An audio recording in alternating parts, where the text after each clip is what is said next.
Good evening and welcome to Reproaction's Act and Learn webinar for February 2017. Tonight we're diving into an important topic. Access to water is a reproductive justice issue. Tonight your hosts are myself, Erin Matson. I'm based in Arlington, Virginia. I am one of the co-founders and co-directors of Reproaction. And I am Pamela Merritt. I'm your other host and the other co-founder and co-director of Reproaction, and I'm based in St. Louis, Missouri. And just so everyone knows, St. Louis is under a tornado warning right now, but even a storm won't stop us. So if at any point I appear to take the lead from Pamela on something she's working on, you know what happened. She's just being safe. So tonight for our agenda, we will end no later than 8 o'clock Eastern, 7 o'clock Central tonight. First, we'll introduce Reproaction. Pamela will give us an overview of access to water as a reproductive justice issue. We'll have a discussion of what's been happening up at Standing Rock with Koya White Hat Artichoker, who is the community specialist at Sister Song. We're so excited to have her tonight. And then we'll have a discussion of the Flint water crisis with Kurt Guyette, who is an investigative reporter with the American Civil Liberties Union of Michigan. We're really excited to have him as well. We'll touch on next steps, ways you can plug in with Reproaction, and then we'll have Q&A. Now, I want to pause there and encourage you at any point, if you have questions during this presentation, just chat them into the chat box and we'll get to as many of them as possible at the end. You do not have to wait until the end to type in your questions. So before we get started, a little housekeeping. So Reproaction, who are we? So we're a new direct action group formed to increase access to abortion and advance reproductive justice. We're incredibly proud of our left flank analysis that we bring to this work and to our movement. We have a willingness to hold folks on all sides of the issue accountable, whether they're traditionally considered allies or traditionally considered opposition. Everyone must be held accountable for standing in the way of increasing access to abortion and advancing reproductive justice, which includes access to safe and clean water. Finally, we have a commitment to nonviolent direct action. It's something that we're deeply committed to, and we know that we stand on the shoulders of giants and are humbled by that. And with that, I'll pass it to Pamela to give us an overview of water as a reproductive justice issue. Thank you so much, Erin. So this issue is near and dear to my heart.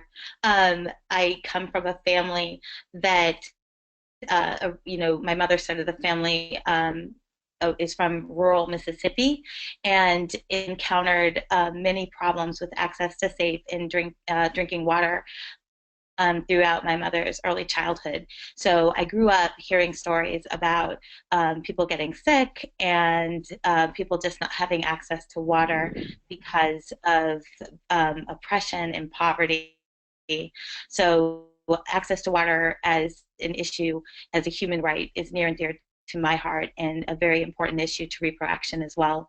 The ability to live and raise families in healthy environments is a human right, and access to clean, affordable water is a human right. It's important for people to know that schools throughout the country, from Portland, Oregon to St. Louis, Missouri to Newark, New Jersey, have found lead in their drinking water. And this is due in part to older school buildings with lead-bearing pipes and fixtures, but the majority of schools are not legally required by states or the federal government to test their water on a regular basis. And in my home city of St. Louis, Missouri, this actually became an issue of great concern when they found high levels of lead in the drinking water at several public schools in the city. According to the CDC, no safe blood lead level, which is commonly referred to as a BLL, has been identified. That means there's no safe amount of lead in your blood. Exposure to lead can cause serious harm to a child's health. This includes damage to the brain and nervous system, slowed growth and development, learning and behavioral problems, which may include a reduced IQ, ADHD, juvenile delinquency, and some behavior issues that are often criminalized. Hearing and speech problems as well. This information is available at the cdc.gov /NCEDH/lead. You can also just go to cdc.gov and search lead, which I think is an important resource for people to have. I wanted to specifically highlight lead to highlight the issue that this is something that communities all over the country face. Obviously, there are more pollutants that can impact your water safety than just lead. And we're going to get into the impact that a pipeline or fracking or other corporate contaminations might have on your drinking water in a little bit. So thank you, and we can move on. Great. Thank you, Pamela. So I am so privileged to introduce you to Koya White Hat Artichoker, the community specialist with Sister Song.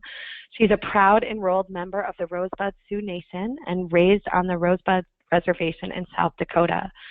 She's a founding member of the First Nations Two-Spirit Collective, and she currently serves on the board of Sister Song and the P Fund Foundation and American Indian OIC, and she is just calling in now, so I'm going to grab her. Please give me one moment.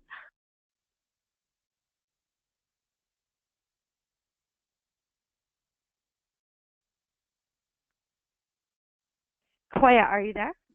Yes, sorry about that. Okay, no problem. No problem. So, Koya, thank you so much for joining us this evening. We're honored to have you here as a guest, and I'm gonna start out with a general question. So, some people on the call today may not know the series of events that have surrounded the Dakota Access Pipeline. What's happening, and why did we get here? Sure. Thank you. First of all, thank you to you and for inviting me to be on the call. I really appreciate it. I feel like this is a really critical issue, not just one that affects Native people, but you know, the millions of people who live downriver as well. So just to have a background, the pipeline was proposed and back in April, when it became clear that they were beginning construction, a small group of folks started the first camp called Sacred Stone Camp that is located, I believe, on private property just north of the Standing Rock Reservation.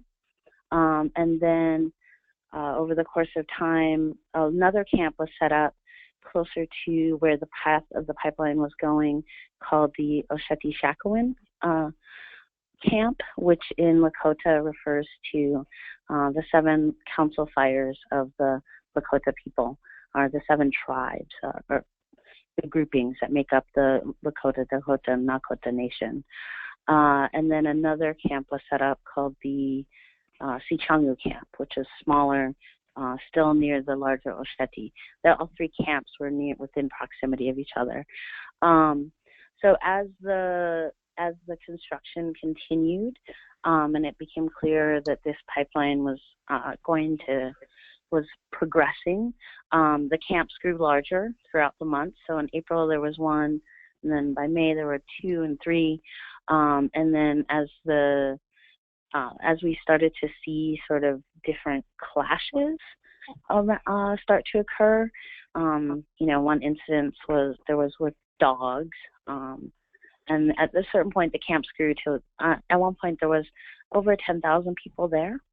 So yeah, and then as the protests grew, there were more clashes that were occurring. I think the most famous one is probably the one that occurred on the night where they pretty infamously sprayed the water protectors with water in sub-degree temperatures, and a young woman by the name of Sophie Wolanski experienced a severe injury from a concussion grenade, which the Morton County Sheriff's denied they used. So then basically, all of these clashes sort of brought about sort of another environmental impact study from the Army Corps of Engineers, which we thought was going to stop construction for months. And so folks were instructed to go home because we thought it was over until Trump got elected and signed an executive order not only moving forward the Dakota Access Pipeline, but also kickstarting the Keystone XL pipeline as well.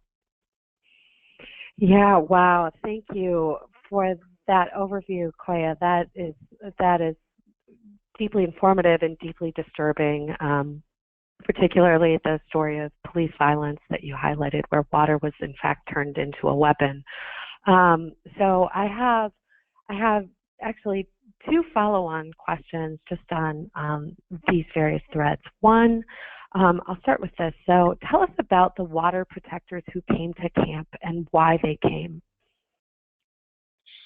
Sure. I mean, I think in the broadest sense, I think a lot of folks came to camp because they saw this as twofold, two things. One was obviously an environmental justice issue, but also environmental racism. That the original proposal for the Dakota Access Pipeline had it crossing the river 30 miles north of Bismarck. But the good people of Bismarck didn't think that that was safe and asked for it to be rerouted, at which point it was rerouted to about 3 miles north of the Standing Rock Sioux Reservation. So I think that there were a lot of things that kind of came together around this. One was sort of the historic impact of what people saw as sort of Native people sort of being taken advantage of again, and the sort of egregiousness of which, in the ways that it was happening, in addition to heightened concerns about pipelines across the country. As we know, this is not about if it's going to leak, it's about when it's going to leak. There isn't, so pipelines are just not the most stable. It also, has a lot to do with the Bakken oil fields and the fracking that occurs in western North Dakota, which has kicked off a whole other host of issues around rapid development, man camps, sex trafficking. So all of this, this whole pipeline was created to get that oil from the Bakken oil fields to refineries in Chicago. And the other thing that I think is important, as you said, is to note that, for for Native people, we don't talk about ourselves as protesters, but as water protectors. I think that's a key difference because, I was in Oklahoma this weekend talking about this issue, and one of my elders was there, a woman by the name of Casey Cook, and she brought up a very salient point that we never intended to be activists, but what we are trying to do is to survive in a world that is constantly trying to kill us. So to sort of not say that, this action for Native people didn't occur as a way to be like thoughtfully protesting as much as we see ourselves as connected. As Lakota people, we have a phrase that we say at the end of every prayer, and it's mitaku oyasin, which roughly translates to all my relations. And we say it as a reminder that we are connected to everything, that everything is interdependent upon each other, and to always be reminding of ourselves of that connection so that we don't see ourselves as separate from something. And so that we have for my people, this was a spiritual mandate. It was a sacred sort of understanding that, water is life. That's the literal translation of what it means to say Mini Wachoni. It means water is life. None of us would be alive without water. Most of our body is composed of water. You can't have healthy children. You can't have a healthy pregnancy if you don't have water that's clean. So I think that was also the other thing that brought our people there. I know I felt very much compelled to go there as a Lakota person because of, that our elders were there, that it was led in from a spiritual basis, that every morning they had water ceremonies, that there were prayers, and that it was guided by ceremony. And so it was something that was really deeply sort of rooted for Lakota people and who we are. Wow, that's just really arresting and stunning, and beautiful, and at the same time what you laid out is truly an intersectional nightmare in terms of the impact of what this pipeline is doing, both in terms of destruction of the environment, racism, and even things like sex trafficking and health. It's really profound. I want to pick up on something that I've with some themes that I've heard. So a few years ago, I participated in some of the Keystone pipeline activism, specifically one of the times when we surrounded the White House and gave it a giant hug. And I'd love for you to talk a little bit more about that in terms of specifically how would you explain what's been happening at Standing Rock as different than what was happening with the Keystone pipeline? Well, I'm actually not sure that there is a difference. And I'll say it this way, that the idea for the spirit camp that what sprang up, the Sacred Stone Camp in Standing Rock, came from an example that happened during the Keystone XL fight. And there was a spirit camp that was erected in Rosebud, on the Rosebud Reservation, because at that time, which is also my home, that's my home reservation. So the fact that Trump signed an executive order kickstarting the Keystone XL is also very problematic and troublesome to me. So there's a couple different ways that South Dakota is really under extreme environmental stress at this point. But I know that spirit camp in the southern part of South Dakota, and I think it might not have been on the, I think it was a little bit over, was kind of one of the first, one of the first sort of instances and one of the sites of resistance, or the fronts, I guess. And so when what was happening with the Dakota Access Pipeline occurred, I think that, I know that some of the organizers who were fighting the Keystone XL pipeline going through the southern part of South Dakota, or through that portion, also were part of the leadership at Standing Rock as well. So I think that it was, in that sense, the resistance, at least for Native people, was still coming very much from a place of spiritual mandate to care for the planet and for all living things. So I'm not sure that they were that much different. I think they're very similar. I think one just took off in a different kind of way. But, the Keystone XL fight and brought people together from not only South Dakota, but Nebraska, and they formed the Cowboy Indian Alliance, which I thought was kind of funny, but in terms of a name. But, I think that you see a lot of the same people in all of these fights. Great. Thank you for drawing that out and explaining that. So I want to shift gears a little bit. Can you talk some more about why the pipeline is a threat to water safety and who is impacted by that threat? Mm-hmm. Yeah, absolutely. So the pipeline is going under what is called Lake Oahu, but also there is a confluence of a couple different rivers that happens right where the pipeline is drilling under the Missouri River.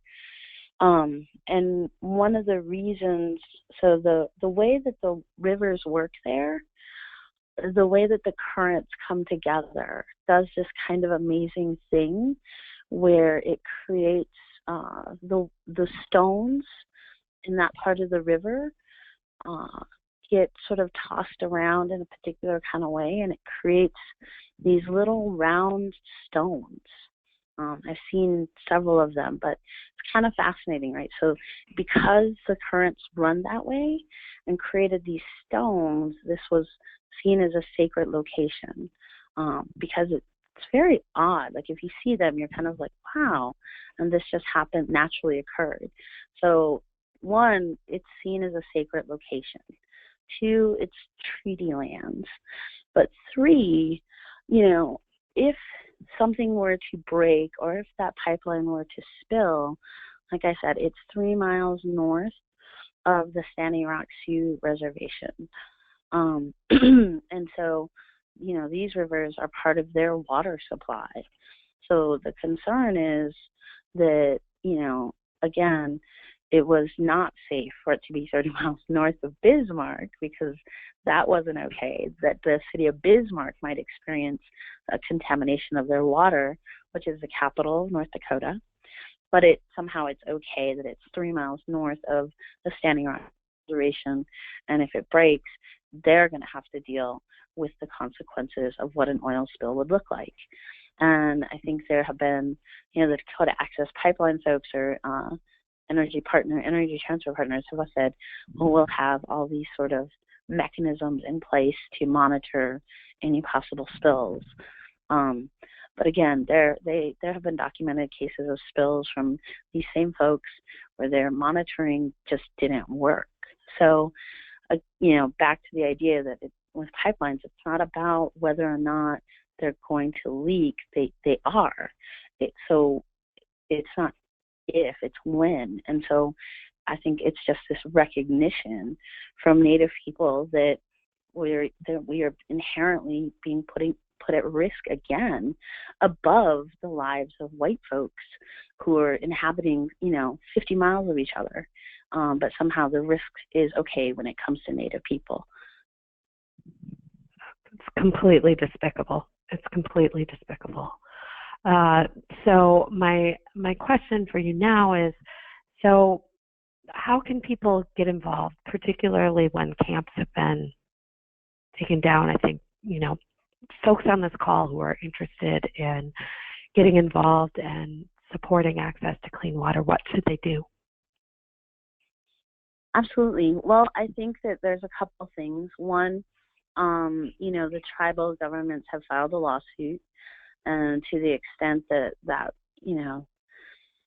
as we know, anything that goes through the court system tends to take a lot of time. I think that, in terms of the camps being sort of people being evicted, that has been one of the worst things I think I've ever seen in my life.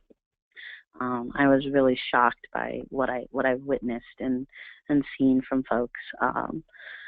So I think what the next big thing that folks are going to do is, for those folks who live in the DC area, March 10th, there's been a call put out by tribal nations and Native people to converge on Washington, DC as a rally and a protest against what's happening. So that's one big thing that people can do. I think the other is that people can contact their representatives in every state and get in touch with and contact the White House directly.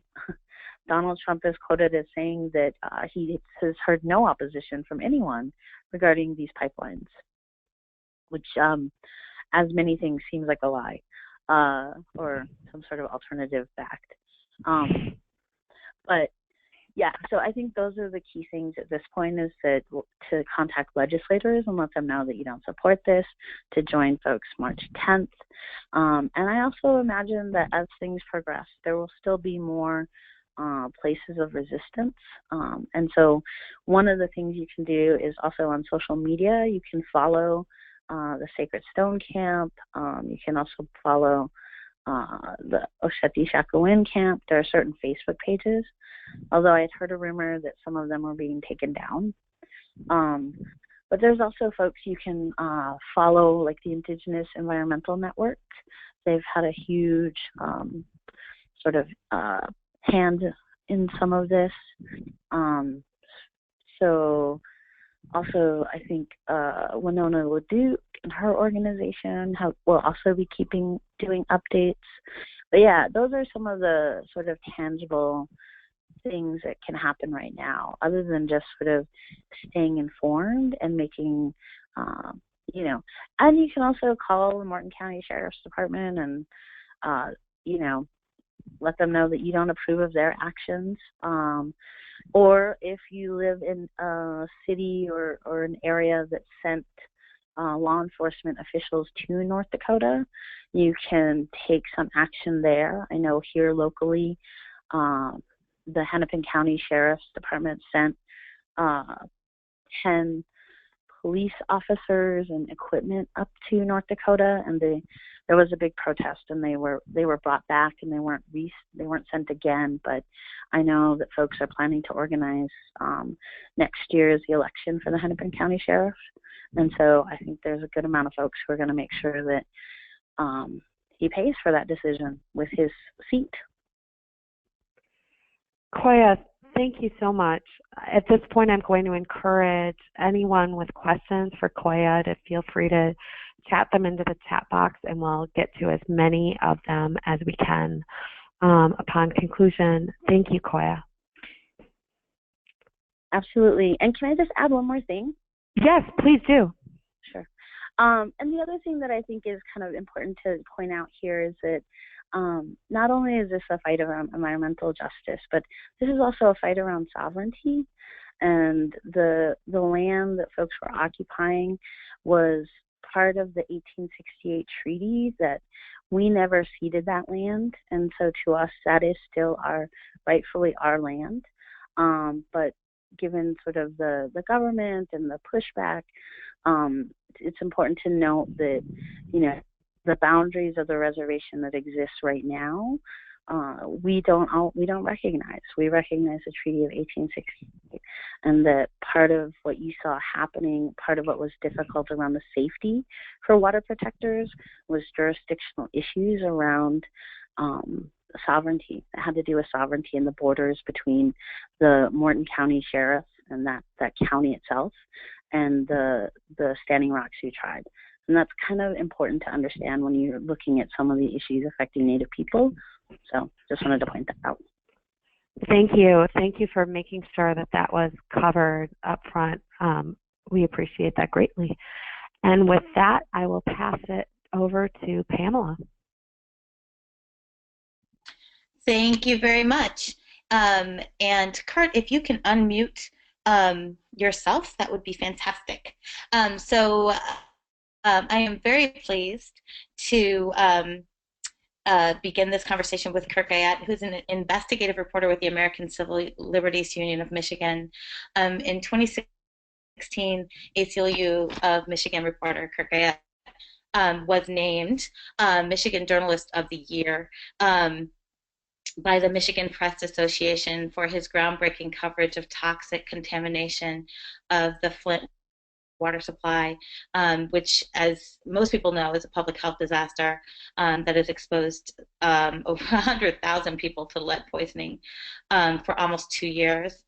You can read Kurt's work at the ACLU of Michigan, so aclumich.org /Flint water crisis. And thank you so much for joining us, Kurt. It's a pleasure. Well, thanks for having me. Great. So let's kick this off. For some people, I think there's just a general misunderstanding of kind of how we got here and how the Flint water crisis developed. So if you could just give us a quick timeline of the crisis and how it happened, that would be very helpful. Well, the basis of the crisis has to do with a law in Michigan. It's called the Emergency Manager Law, and that law allows the state to come in and take over financially troubled cities, counties, school districts. And Flint was one of the cities that got taken over.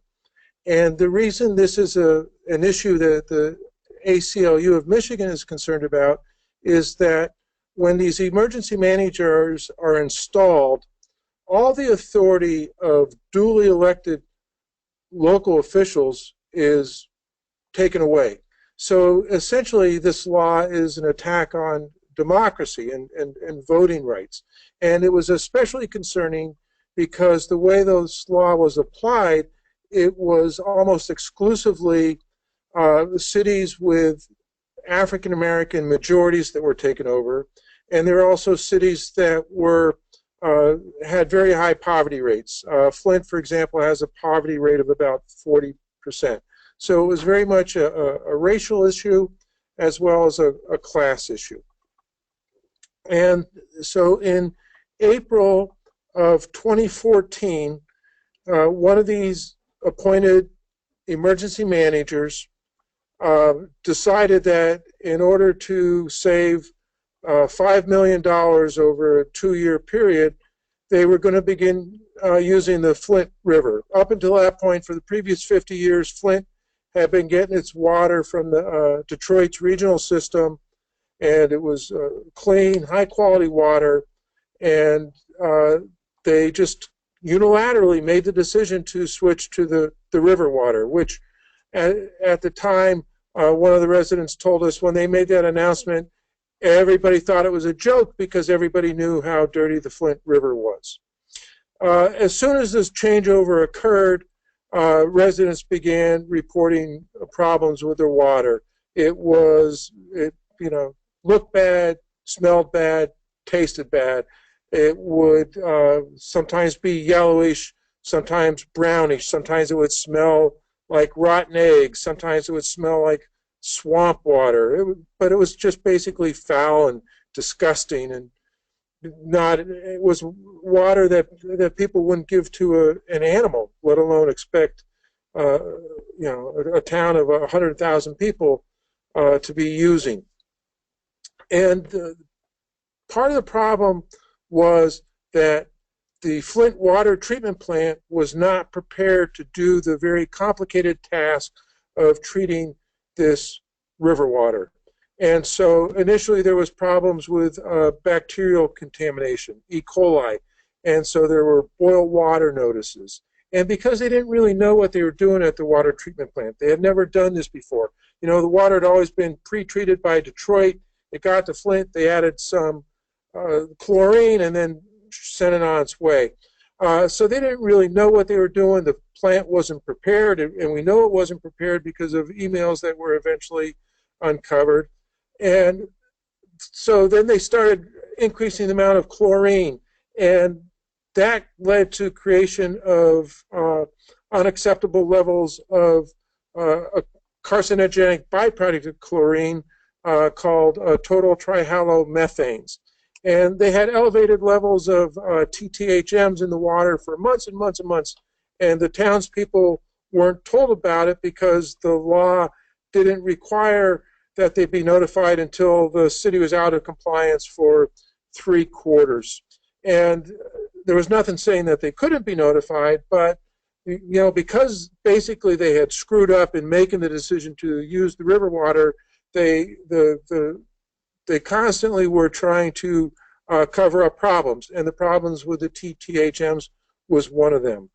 And it's around that time, this would have been in January of 2015 that the TTHM problem was exposed. And it was around that time that I started going up to Flint, started going to public meetings, and seeing the way these emergency managers treated the people who were supposed to be serving, but because they had no real connection to this city, they didn't live there, they weren't elected, so they didn't have to worry about being voted out of the office. Basically, there was no accountability. And a filmmaker and I named Kate Levy did a short documentary, 6-7 minute documentary, talking about the issues, what was going on. And right around the time that we released that documentary, a water expert from the US EPA Region 5 office in Chicago wrote an internal memo basically sounding the alarm. He had gone up to Flint at the request of one of the homeowners there and conducted, along with help of Professor Mark Edwards from Virginia Tech, they did a test of the water in this one home, and they found lead levels that were about 2.5 times what it takes to be classified as hazardous waste going into this home. And because of the reporting that we had previously done, Del Toro wanted to get the word out, and he was afraid that the information in his memo would get covered up and buried in the bureaucracy. And so he gave a copy of his memo to the homeowner he had been working with, and the homeowner gave a copy of it to us, and we reported on it. We published the memo, and that was really the start of exposing what was going on. But I'll just add quickly, but the state denied that there was a problem, and so there was then a question of, well, what's really going on? Is there a problem or is there not? And so we came up with the idea of conducting an independent citizen-led study of the water. It was the ACLU of Michigan, Mark Edwards and his team at Virginia Tech, but the driving force was the residents of Flint. And what we did was we went out and collected water samples from nearly 300 homes. Virginia Tech analyzed them and showed conclusively that the lead levels were much higher than what the city and state were claiming. And the reason the city and state were able to claim what they claimed was because they were essentially cheating on their tests. And I filed a bunch of Freedom of Information Act requests that showed how they were cheating on their tests. But even after all this, the state still continued to deny there was a problem until a doctor, a pediatrician at Hurley Children's Hospital in Flint, looked at lead blood levels in children and found that the levels doubled and in some cases tripled after the switch to the river. And at that point, the state still tried to deny it until a newspaper, the Detroit Free Press, analyzed the state's own data and said, you know, your own data confirms what this doctor has reported. So at that point, they couldn't deny it anymore, and they allowed Flint to switch back to the Detroit River. But so much damage was done to the infrastructure because of the highly corrosive river water and the fact that they were not using mandatory anti-corrosion materials that it's taken a very, very long time to get the water back to the point where it's safe. And it's still not safe. The people of Flint are still relying on either bottled water or filtered water. Oh my goodness. Thank you. This is just a stunning state of affairs, and it's terrifying. It's like a case study for the power of investigative journalism, but it's also truly alarming when you think about just how deceptive people have been, which brings me to the question of, you spoke about the fact that the water crisis is still unresolved, that people are still dealing with bottled water. So what's the status of accountability and of any kind of effort to make this right? Have people been given a time frame? And then we heard stories about indictments, and then November happened. So I'm just curious, like, what is the status of the people, you know, the cases against people who did wrong, but also what's being done to correct this?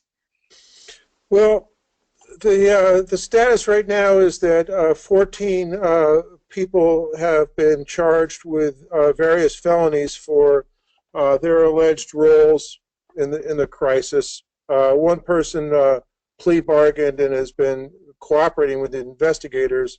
Otherwise, all the other cases are still pending.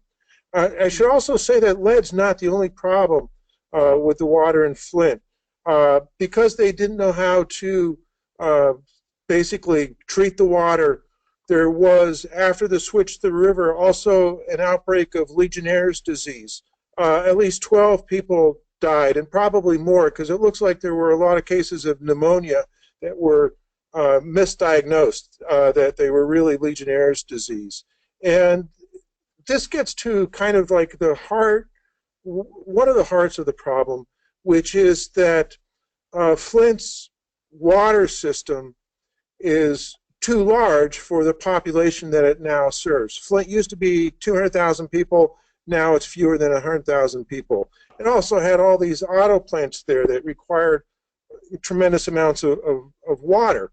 And so the water sits for a long time in the system, and the chlorine dissipates, and that allows bacteria such as the Legionella bacteria to thrive. Also, this is probably too deep into the weeds, but there was a lot of iron particles along with lead particles in the water, and the Legionella bacteria eats iron, to put it simply. And so at the same time, the water wasn't being properly treated, allowing the bacteria to grow. They were growing at a really rapid rate because of all the food that was being put into the water, because of the corrosion that was going on. So the issue of the bacterial contamination, now there's other concerns about the water as well. And so the state is trying to say that the water is safe, but they still aren't even in compliance with the federal regulations regarding the testing of lead to actually claim to be safe. So they're again, they just, it's very difficult to trust what the state is saying, because so much of it is false or misleading. Mm-hmm. Mm-hmm. That's stunning, and I'm just curious. Do you think, and obviously I'm not asking you for a legal opinion, but is there any conversation or any discussion regarding the Legionnaires' deaths about possible, homicide or a murder investigation?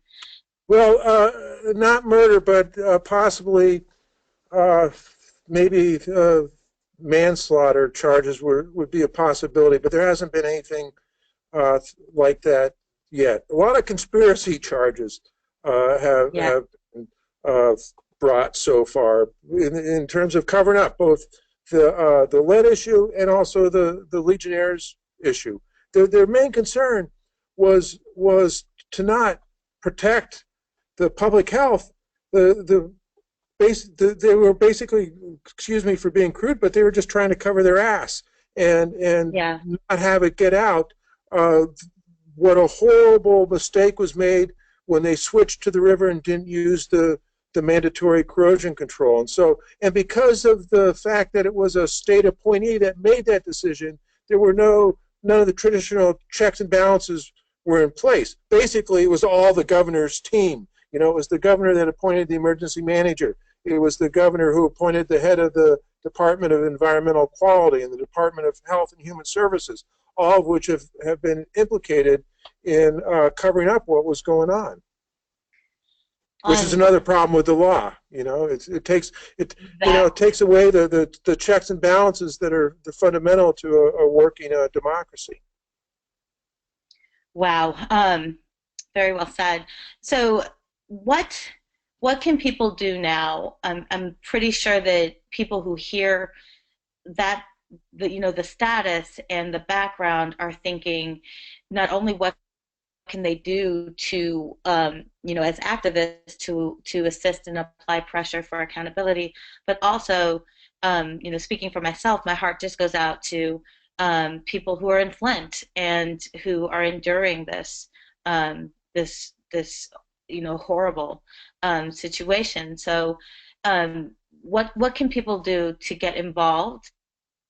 And then also, I know that the news came out like there was a congressional investigation that kind of got shut down. So I think people were like, "Oh, it's done," and are interested in knowing.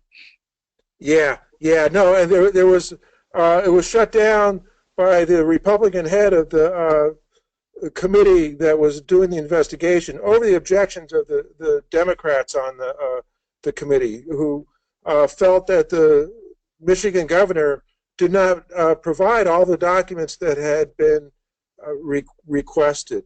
There is a federal investigation that's underway, as well as an investigation that's a cooperative investigation between the Michigan Attorney General's office and the county prosecutor in Genesee County, where Flint is located. You know, not to be a self promoter here, but I mean, one thing that people can do is give to the ACLU of Michigan. We have 2 lawsuits underway right now. One is in the short term, trying to make sure that people are getting water if they need it, that they're getting filters if they need it, and that the filters are installed and working properly. And then further down the road to make sure that all of the lead service lines that were a source of the lead are replaced.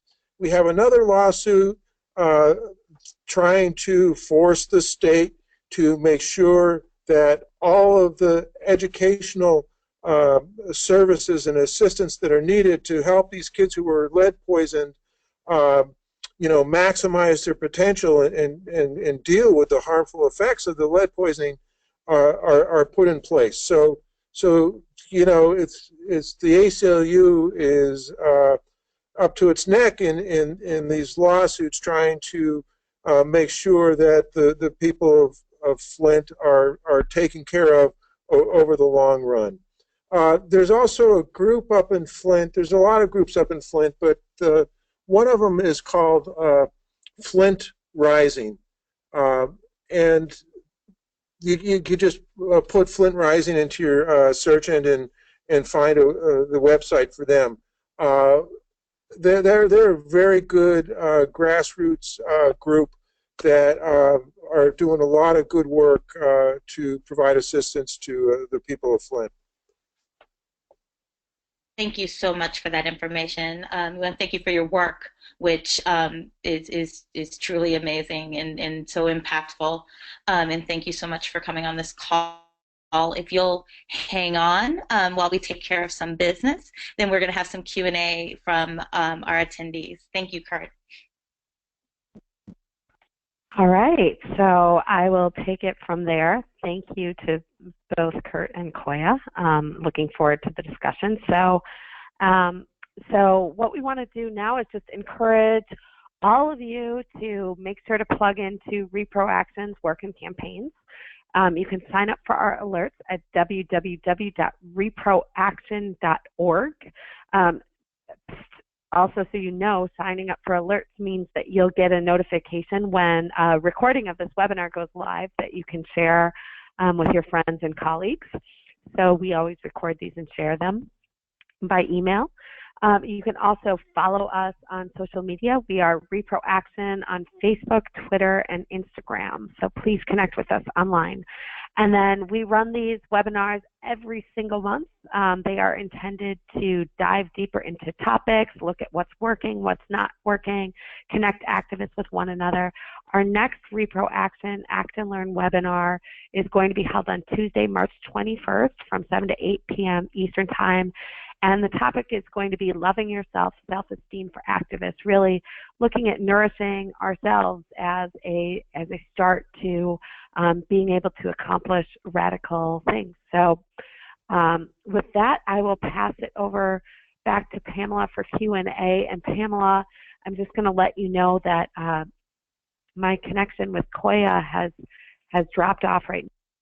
I'll be trying to grab her in for Q&A, but you may want to take the first question to Kurt if you're able. I'm here. Oh, you are here. Okay, great. Great. I was just on mute. Oh, great. I just saw you conference dropped off on my phone. So we've got full capability then. Great. So I'll pass it to Pamela. Fantastic. We have a ton of questions, so I'll go ahead and get started. This first question is from Audie and is for Koya. So there's been talk about upcoming action to continue momentum built by Standing Rock. Do you know when and where or have any details about that? Well, I did mention the one that's taking place in Washington on March 10th. That's going to be one of the bigger ones. I've had a lot of folks in my community and Native people who are mobilizing for that. So, organizer I worked with here locally is getting together a bus. I know there's a bunch of buses that are going from all across the country that people can jump on. I have something on my Facebook page. But I will maybe try to tweet out a link to some of that information when I get a chance. And, the other thing that people can also do that I think is critically important is consider divesting from some of the banks that are supporting the pipeline. So I know me personally, I need to move my accounts from Wells Fargo as soon as possible. So that's one direct thing that has an impact that seems to make sense to capitalists is loss of money. Thanks for that. That's a good point. So this next question is from Karen, and this is specific to communities of faith, but also to, I believe, the pro-life movement. So as we enter into, the annual 40 Days for Life protests against abortion, the question is, what are our communities of faith, or particularly conservative communities of faith, doing to help in Flint or with the pipeline protests that threaten the health and safety of children? And I'll kick that first to Kurt and then to Koya. Well, there's a group in Flint called the Concerned Pastors for Social Action that were instrumental in the fight. They were part of the coalition that was headed up the effort to conduct the independent test of the water. So the Concerned Pastors for Social Action and some other churches and other church-related coalitions were all really fundamental in exposing the problem and fighting and continuing to fight. So the faith community was very much a crucial part of the effort in Flint. Thank you. Koya? Yeah, I know. I don't know of any particular sort of group or coalition that is currently existing, but I know that there were several pastors or people of faith who organized to go to Standing Rock from Minneapolis locally, and I know that they also saw it as sort of a spiritual issue as well. But I don't know of any coalition, like I mentioned. But I did see that there had been active efforts by people here locally in Minneapolis. That's kind of one of the bigger cities closest to it. Got it. So I actually had a question that I'm dying to ask. This question is specific to some of the concerns that people have about the new federal administration and changes to, who's heading up the EPA and what that might mean. So some of what both of you have spoken about is, what existed currently isn't exactly the kind of regulations that force true accountability and transparency. But going forward, what should people be looking for as far as red flags out of federal administrations regarding water? And I'm thinking also about the issue of, not being forced to test school water and so forth. So I'll let Kurt answer that first.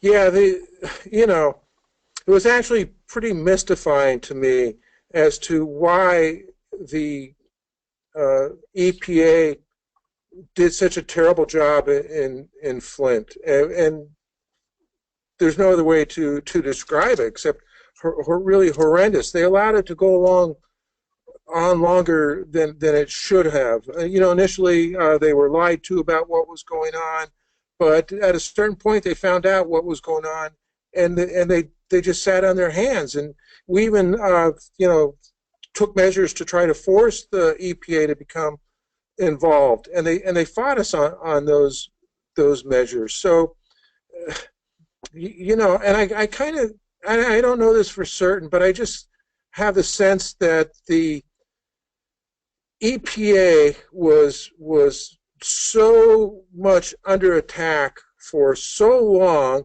that they were really afraid to do much of anything of substance. And you know, as far as going forward, I mean, you only need to look at who was appointed the new director of the EPA to give you an indication of what they think about what they want to do, which is to gut the EPA.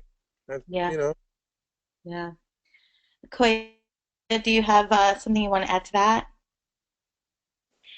Yeah, I mean, I think that I don't know about other folks, but for me, you know, it was sort of game on.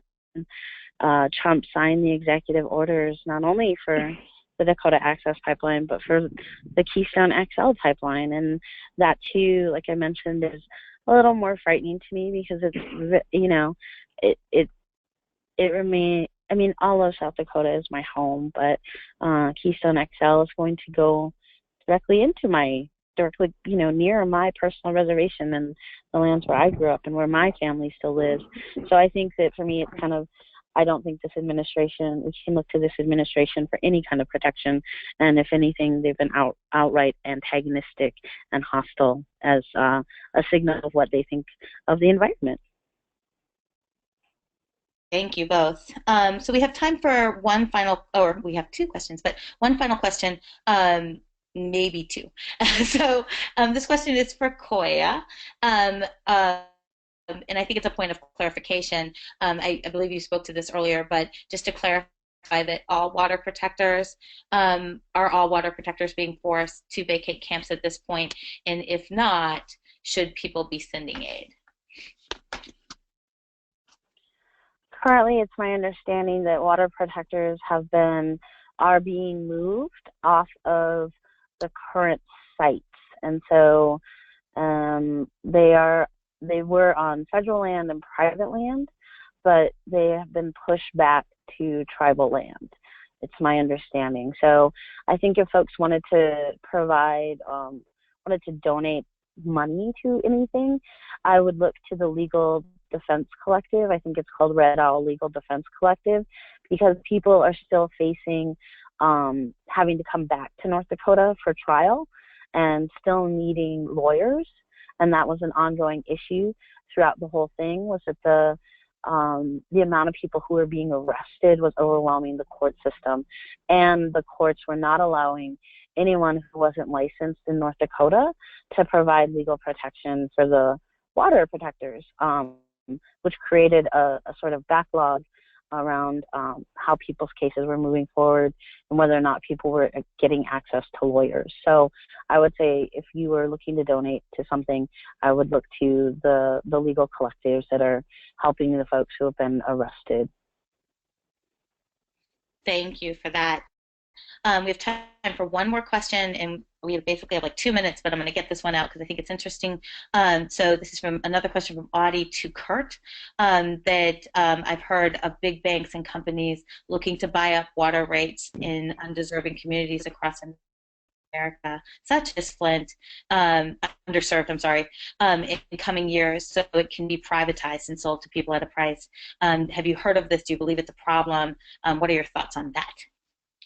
There's definitely efforts to privatize water systems. There's no doubt about that. It hasn't happened yet in Flint, but it's definitely a concern. And you know, Detroit lost control of its water system, the regional water system, which it built in bankruptcy. They were forced to give up control of it as part of the bankruptcy, and it wasn't privatized per se. It was put in the control of a regional body, but you know, the whole issue of water. You know, it's interesting. A number of people from Flint went to Standing Rock in solidarity, and there's so much of this is tied together in terms of infrastructure and the pressures to pay for these aging infrastructure systems. It's a huge issue, a huge issue all over the country. Thank you for that. This has truly been a very, very emotional but informative webinar. So I'd like to thank both Kurt and Koya for giving us so much of your time and such great details and information about water crisis and sovereignty issues. We are very proud to wrap up things on time, so we are at 7, and we'd like to thank both of you for your participation. Thank you to our attendees for great questions, and we will see you in the streets, and everybody have a fantastic evening. Thank you, Erin, for being a great facilitator as well. Thank you. Thank you, everyone.